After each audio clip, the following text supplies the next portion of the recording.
Hello, नमस्ते। आप सभी का एक बार फिर से हमारे चैनल पर स्वागत है। आज हम आपको बॉलीवुड के एक खतरनाक विलन कहे जाने वाले प्राण के बारे में बताने जा रहे हैं। प्राण भले ही अब इस दुनिया में नहीं है और इस दुनिया को अलविदा कह चुके हैं, लेकिन उनकी अदाकारी के चर्चे आज भी खूब होते हैं। इंडस्ट्री में उन्हें आज भी उनकी एक्टिंग की बखूबी याद किया जाता है। फिल्मों में वे अपने किरदारों को एक अलग रूप दे देते थे।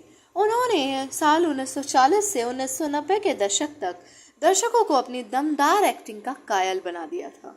इसलिए कहा जाता है कि वो हीरो से ज़्यादा फीस चार्ज किया करते थे। यानी वो नायक नहीं खलनायक थे, लेकिन फिर भी उन्हें हीरो से भी ज़्यादा फीस मिलती थी।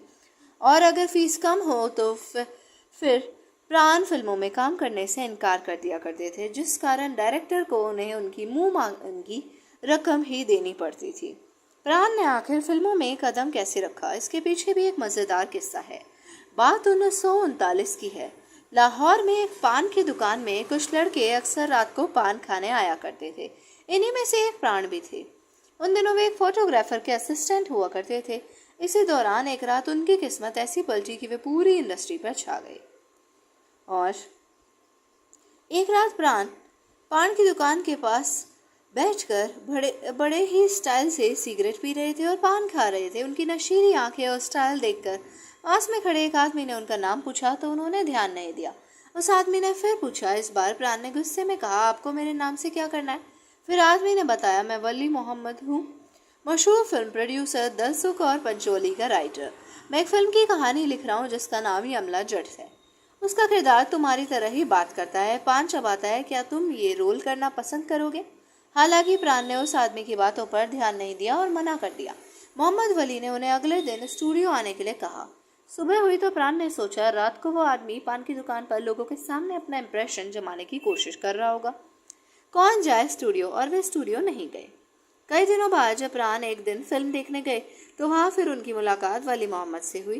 प्राण को देखते ही वो भड़क गए और डांटने लगे। इसके बाद प्राण ने कहा कि वे स्टूडियो आने के लिए तैयार हैं।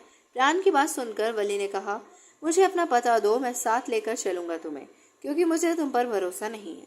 अगले दिन प्राण स्टूडियो पहुंचे तो पंचोली साहब ने उन्हें साइन करना चाहा। प्राण ने कहा, मेरे परिवार में किसी ने भी फिल्मों में काम नहीं किया, मैं अपने घर वालों से इजाज़त तो ले लूँ। प्राण की बात सुनकर पंचोली साहब भड़क गए और कहा कि अगर कॉन्ट्रैक्ट साइन करना है तो अभी करो, नहीं तो जाओ।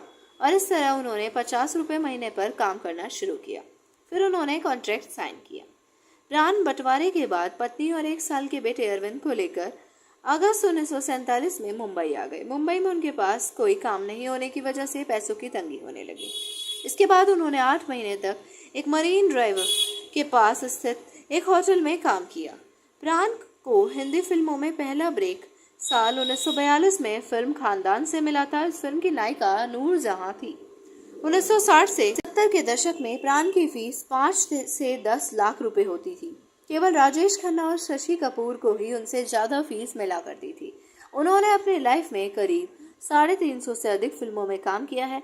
1950 से 1980 यानी 4 दशकों तक प्राण फिल्म इंडस्ट्री के खूंखार विलन के तौर पर मशहूर है। एक बार प्राण दिल्ली में अपने दोस्त के घर चाय पीने गए। उस वक्त उनके दोस्त की छोटी बहन कॉलेज से वापस आई तो दोस्त ने उसे प्राण से मिलवाया। आप सभी का धन्यवाद।